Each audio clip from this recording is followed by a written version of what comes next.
I had to get the skid steer up on the bucket and some blocks. And I had to wiggle the track with some leverage. I'll show you guys what I used. My very funny looking, this is a digging bar. This is a kind of what I used as a lever. It's just a huge steel pole. And you can tell I've put some real wear on it. It's not supposed to be bent. So I took this digging bar and I shoved it right up there inside of the sprocket gear. And then I needed the sprocket to roll around while I pried up and back on the track. So I rigged up some twine. Check this out. These are my puppet strings for the skid steer. You're gonna see I've got two.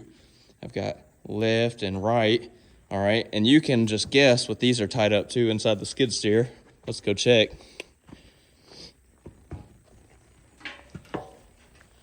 Yep, look at that. This is my, this is some ingenuity happening right here.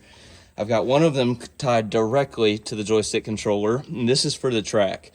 And so if I push back and to the right, sitting in the operator station, that would be this way, pulling on this string, I was able to roll the track backwards. And then I had another one tied and then looped through the cage here. And so when I pulled that one, it pulled the joystick front left. So I was able to operate the track with my two puppet strings, forwards and backwards, with just one man here. And we got the track back on, and all we're doing right now is increasing the tension on the piston, and we're gonna get the track tension dialed in appropriately. I'll show you all how to measure that in just a minute. All right, I know you guys are gonna wanna see. I'll show you how I operate the joysticks, move the track forward and backwards with the drawstrings here, my puppet strings. So I've got the track tightened up a bit. I want to run the track forwards and backwards so that I can spread the tension around.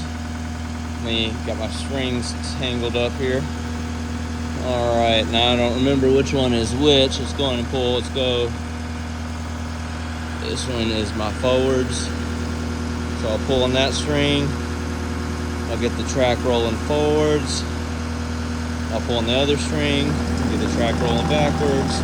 Now you can tell what happens is as the track rolls around, it shifts some of its weight. It gets a little of the slop. It bounces forwards and backwards, and it's going to help the tension spread out throughout the entire track, so that one area is not more taut than the other area. That sort of means tight, like a rope. And I'll measure it, but I got a lot of grease in there. And I'll show you how we measure the track adjustment to make sure the track is tight enough. While I'm here, I'm gonna go ahead and show you all how to measure and adjust the track tension if necessary. The track is just like a chain. It's gonna have sag between the sprockets and the roller. And so I've got the front roller up there, and you can see in the middle between the board and the track, I've got some sag, and that's what we're gonna measure. So the first thing you need is a good straight board. And yes, I am using a piece of lumber, but I did sight down this lumber to make sure it's pretty true. It's not got any crown to it.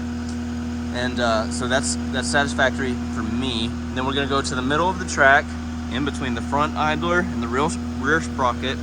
We're touching back here with the board, and we're touching up front with the board. And in the middle, we're not touching. We're gonna see the greatest sag number I can come up with.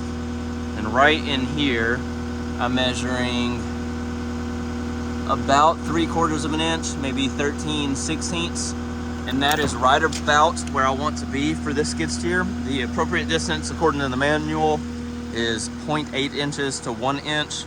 And so I may be just a little tiny bit tight here, but by the time I set the skid steer down and I drive it around on solid surface, that's gonna loosen up just a smidge. And of course, anytime that you adjust track tension, you're gonna wanna measure with the skid steer up and set it down, run it around, and then grab your block or your straight board and measure it again after you drove it around for a few minutes. So that's how you adjust the track tension. And if I needed to tighten it up, if there was too big of a sag, all I'm gonna do to tighten it up is add some grease into my grease fitting like I just showed you guys. And if I need to remove some of the pressure, if I needed say it's too straight across there, like mine is on the edge of that, and I needed it to sag more, then I'm just gonna take a wrench and loosen that grease plug. And then some grease is gonna spit out, release some of the pressure from the hydraulic piston there, the grease piston, you know, whichever, still a fluid. But that's how you're gonna adjust and measure the track tension on a skid steer and a lot of track excavators as well.